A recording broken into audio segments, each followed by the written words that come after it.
Okay, magandang umaga po sa atin lahat. Ito po ulit si kasama Renante.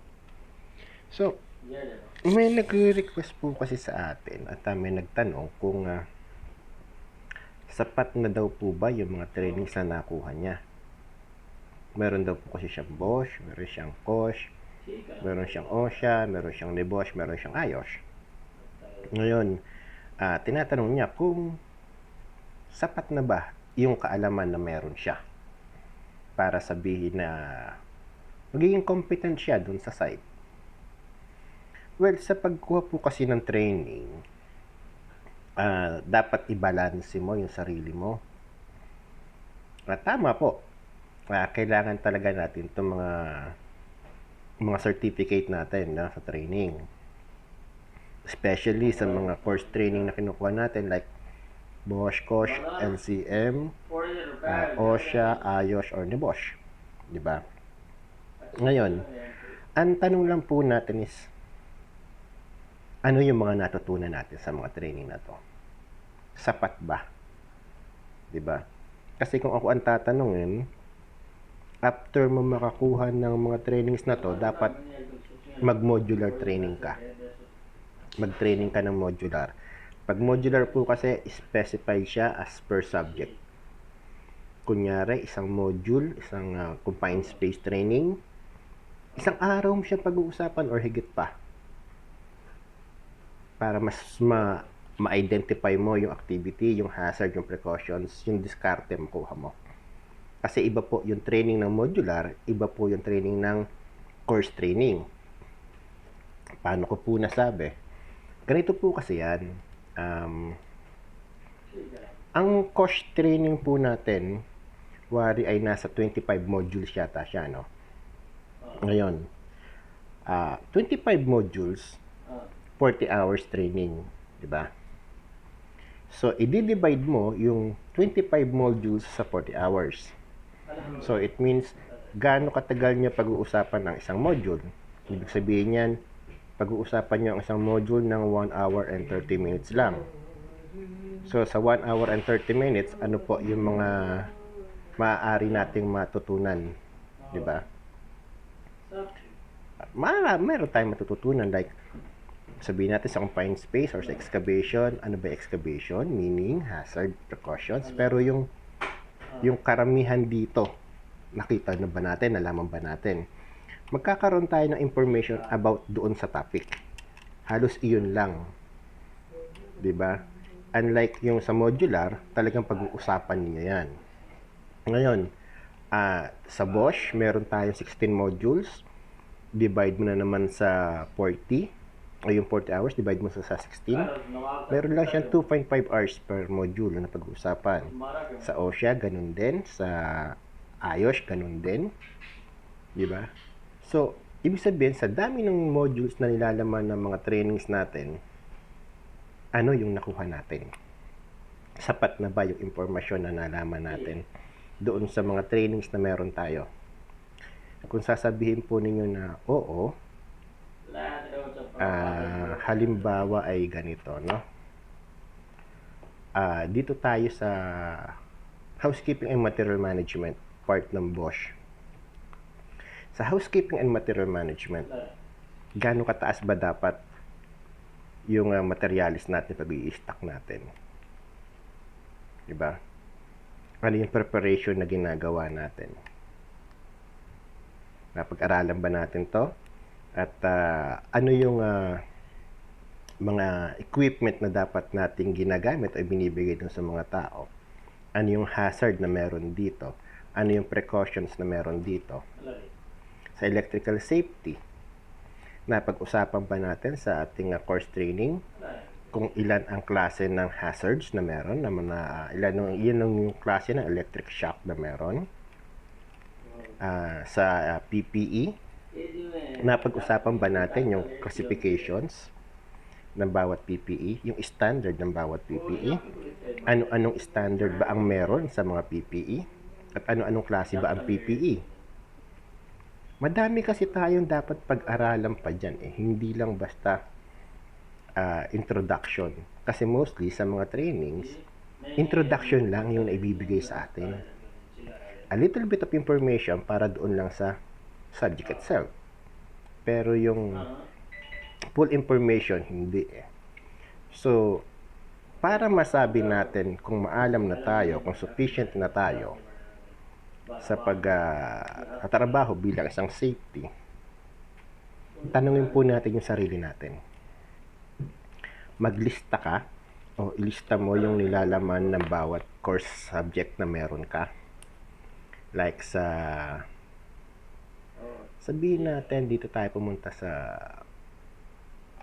sa Kosh. So, meron dito ng PPE,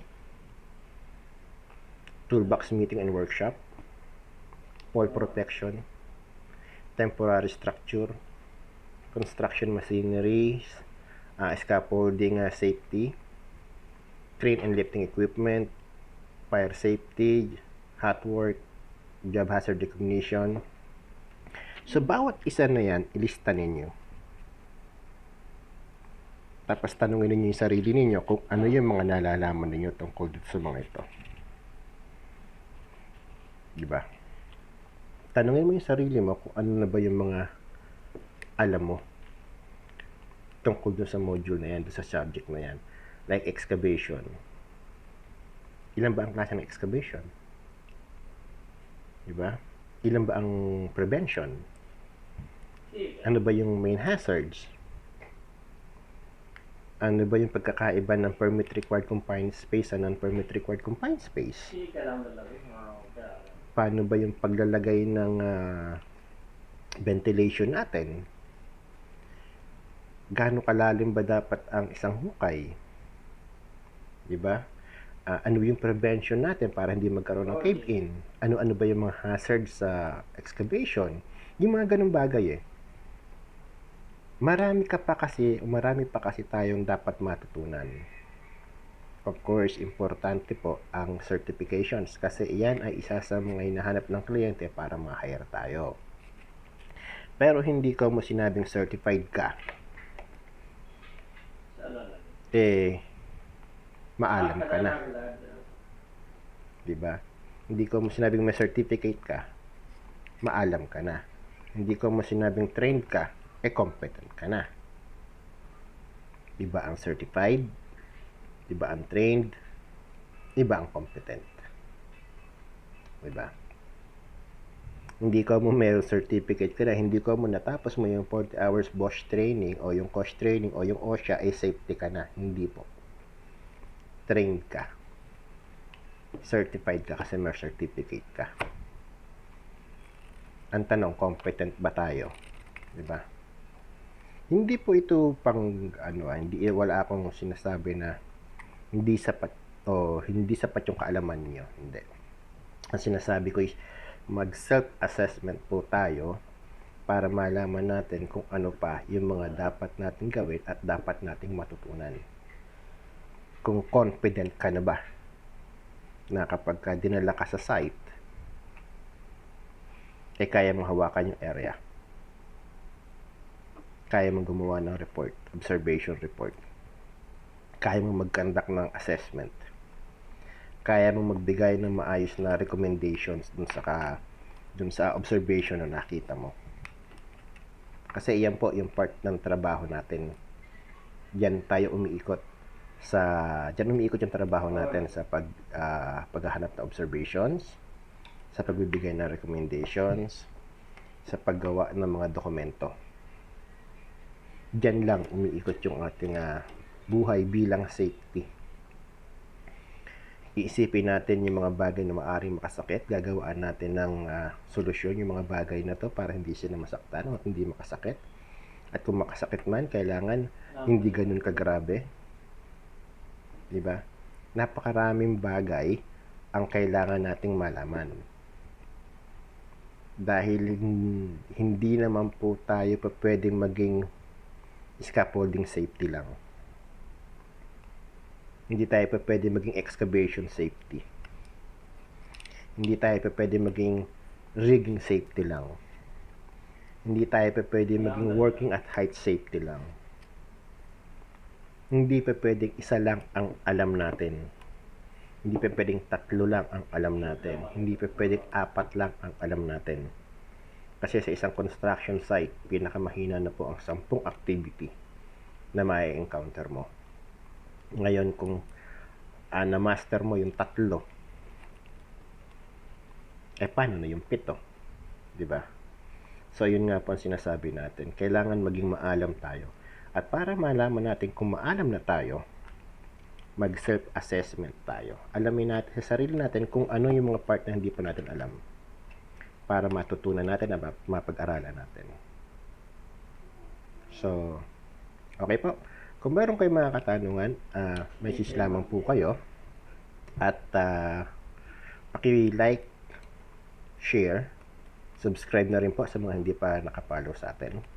At paki-click po yung bell para maging update kayo sa mga videos na ginagawa natin. So hanggang sa muli po, maraming salamat. Ito po si Kasama Renante. Nag-iiwan po sa inyo ng isang ligtas na araw. Salamat po.